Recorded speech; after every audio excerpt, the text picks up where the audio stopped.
Cloud ఒక కొత్త model drop చేసింది, ఓపస్ 4.8. అండ్ ఈ వీడియోలో ఒక ఇంపార్టెంట్ అప్డేట్ గురించి కూడా చెప్తున్నాను, ఈ మోడల్ గురించి. కానీ ఫస్ట్ అసలు ఈ ఓపస్ 4.8 గురించి చెప్తాను. ఇది డైరెక్ట్లీ ఓపస్ 4.7 మీద బిల్డ్ అయింది. సేమ్ ప్రైస్ కానీ అన్ని విషయాల్లో బెటర్ పర్ఫార్మెన్స్ ఇస్తుంది. ఆంథ్రోపిక్ దీని మోస్ట్ ఎఫిషియెంట్ కొలాబరేటర్ అని అంటుంది. అండ్ ఈ వీడియో అయ్యేసరికి వాళ్ళు ఈ వర్డ్ ఎందుకు అంటున్నారో క్లియర్గా మీకు అర్థమవుతుంది. సో ఇప్పుడు మనం ఒక ఇంపార్టెంట్ పార్ట్కి వచ్చాం, just pay attention here. Okay, Opus 4.8లో బిగ్గెస్ట్ ఇంప్రూవ్మెంట్ ఏంటంటే హానెస్టీ. నాకు అర్థం కాలేదు సార్. సో ఏఐకి హానెస్టీ ఏంటి అని చెప్పి మీకు డౌట్ రావచ్చు. అండ్ చూడండి, చాలా ఏఐ మోడల్స్లో ఉన్న ప్రాబ్లం ఏంటంటే it jumps in to conclusions. మనము సడన్గా అడుగుతాము లైక్ ఈ టాస్క్ కంప్లీట్ అయిపోయిందా అంటే అది ఎస్ డన్, టాస్క్ కంప్లీట్ అని చెప్తుంది, కాన్ఫిడెంట్గా చెప్తుంది అది కూడా, even if the output has issues. And ఇది అబద్ధం చెప్పడం కాదు exactly, but it is like a hallucination. Like ఇది సరే ఇది ఏముందిలే అని చెప్పేస్తుంది. లైక్ మనం కూడా ఏదైనా ప్రీవియస్గా మనకు గుర్తుండక ఏదన్నా అట్లా ఉంటే ఎవరన్నా అడిగితే మనం చెప్పేస్తామా అయిపోయింది అని చెప్పేసి చెప్తుంటాం. సేమ్ ఇది కూడా అట్లానే అనమాట. సో ఇది యాక్చువల్లీ అన్ని ఏ మోడల్స్తో అవుతుంది. సో ఈ ఓపస్ 4.8 అనేది ఈ అన్సర్టనిటీస్కి ఫ్లాగ్ చేయడానికి యాక్చువల్లీ ట్రైన్ చేయబడ్డది.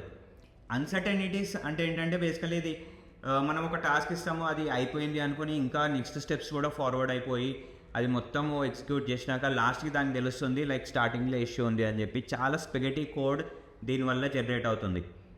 సో బట్ ఈ ఓపస్ 4.8 అనేది ఈ అన్సర్టనిటీస్ని ఫ్లాగ్ చేయడానికి ట్రైన్ చేయబడ్డది.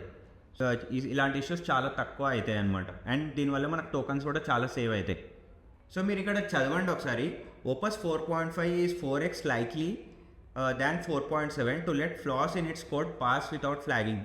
అంటే ఏంటంటే మనకు ముందే అలర్ట్ ఇస్తుంది, లైక్ ఏదన్నా టాస్క్ ఎగ్జిక్యూట్ చేసే ముందు చూడు ఇలాంటి ఇష్యూస్ ఉన్నాయి, ఈ ఇష్యూస్ ఉన్నాయి, అందుకే నేను ఈ స్టెప్ తీసుకున్నాను అని చెప్పి మనకు ముందే అలర్ట్ చేస్తుంది. దీనివల్ల చాలా టోకన్ సేవ్ అవుతుంది అండ్ చాలా లైక్ అనవసరమైన కోడ్ కూడా రాయదన్నమాట.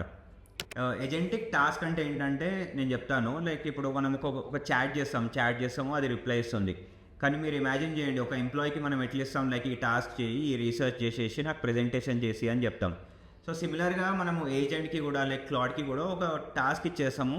సో ఇది 10 వెబ్సైట్స్కి వెళ్ళి అక్కడ డేటా తీసుకొని ఇవన్నీ గ్యాదర్ చేసి మనకు రీసెర్చ్ రిపోర్ట్ ఇచ్చి దాన్ని ప్రెజెంటేషన్ లా కన్వర్ట్ చేసి మనకి ఇస్తుంది. దీన్ని మనం ఏమంటామంటే ఏజెంటిక్ టాస్క్ అంటాం. సో ఎందుకంటే ఒక స్టెప్ తర్వాత ఇంకొక స్టెప్కి అది ఆటోమేటికల్లీ జంప్ అయిపోతుంది. సో మీకు కాన్సెప్ట్ అయితే అర్థమైందని అనుకుంటున్నాను. సో ఈ agentic task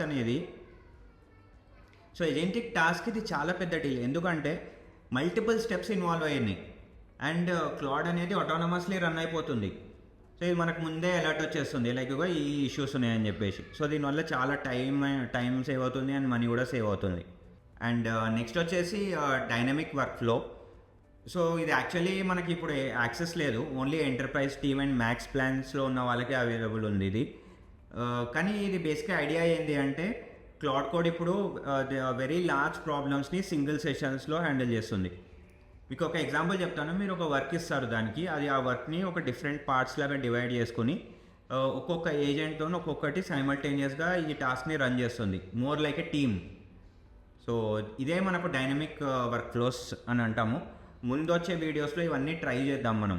okay, so Anthropic actually ఒక ఎగ్జాంపుల్ ఇచ్చింది. ఇది ఏంటంటే ఇప్పుడు ఎంటైర్ కోడ్ బేస్ని మైగ్రేట్ చేయడానికి hundreds of thousands of lines మనం మైగ్రేట్ చేయాలి. ఇక్కడ నుంచి వేరే దానికి ఏదైనా మైగ్రేట్ చేయాలనుకుంటే మనం ఈ పర్టికులర్ డైనమిక్ వర్క్ ఫ్లోస్ని మనం యూజ్ చేసుకోవచ్చు.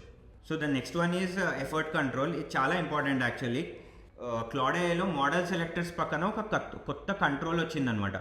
సో మీరు ఇక్కడ చూస్ చేసుకోవచ్చు హై ఎఫర్టా లేకపోతే లో ఎఫర్టా అని చెప్పి. ఇప్పుడు హై ఎఫర్ట్ అంటే మనకు బెటర్ అవుట్పుట్ వస్తుంది అండ్ రేట్ లిమిట్స్ కూడా చాలా ఎక్కువ ఉంటాయి. ప్లస్ లో ఎఫర్ట్ అంటే మనకు faster replies and rate limits అయితే తక్కువ ఉంటాయి. సో మీరు చేసే టాస్క్ బట్టి మీరు హయ్యర్ ఎఫర్టా లేకపోతే లోవర్ ఎఫర్టా అని చూస్ చేసుకోవచ్చు. సో ఇవన్నీ యాక్చువల్లీ ఫ్రీ ప్లాన్లో కూడా అవైలబుల్ ఉన్నాయి, మీరు వెళ్ళి ఒకసారి ట్రై చేయండి. సో బై డిఫాల్ట్ యాక్చువల్లీ ఇది హై ఎఫర్ట్లో రన్ అవుతుంది ఓపస్ 4.8. అండ్ మీకు ఇంకా ఎక్స్ట్రా ఎఫర్ట్ కావాలి అనుకుంటే మీరు ఎక్స్ట్రా ఆర్ మ్యాక్స్ అని చెప్పి సెలెక్ట్ చేయాలి. ఇది సెలెక్ట్ చేస్తే మీకు హయ్యర్ టోకన్స్ ఖర్చు అవుతుంది, బట్ థింకింగ్ పవర్ చాలా ఎక్కువ ఉంటుంది. అండ్ ఇప్పుడు ఫాస్ట్ మోడ్ కూడా చాలా 3x చీపర్ అయిపోయింది అండ్ 2.5x స్పీడ్లో రన్ అవుతుంది. సో నెక్స్ట్ వన్ వచ్చేసి మెసేజెస్ ఏపీఐ. ఇక్కడ ఇది యాక్చువల్లీ డెవలపర్స్కి అండ్ ఆటోమేషన్ బిల్డర్స్కి చాలా హెల్ప్ అవుతుంది. ఎందుకంటే మీరు ఇమాజిన్ చేయండి, మీరు ఒక ఏజెంట్కి ఒక పెద్ద టాస్క్ ఇచ్చారు అండ్ టాస్క్ మధ్యలో మీరు ఇన్స్ట్రక్షన్స్ మళ్ళీ ఇంకొక ఇన్స్ట్రక్షన్ ఇవ్వాలనుకుంటున్నారు. సో ప్రీవియస్గా ఏం జరిగేదంటే మనము ఆ టాస్క్ అంతా ఫినిష్ అయిపోయినాక మనం నెక్స్ట్ ఇన్స్ట్రక్షన్స్ ఇవ్వాలి. ఒక వర్క్ అరౌండ్ కూడా ఉండే, but it is a complicated process. కానీ ఇప్పుడు మనం డైరెక్ట్లీ అది టాస్క్ ఇక్కడ ఎగ్జిక్యూట్ చేస్తుంటే మనం ఇక్కడ డైరెక్ట్లీ మనం ఇవ్వచ్చు ఏమైనా ఇన్స్ట్రక్షన్స్ అని చేసుకుంటే అది ఆటోమేటికలీ ఆ వర్క్ ఫ్లో కూడా అప్డేట్ చేసుకుంటుంది.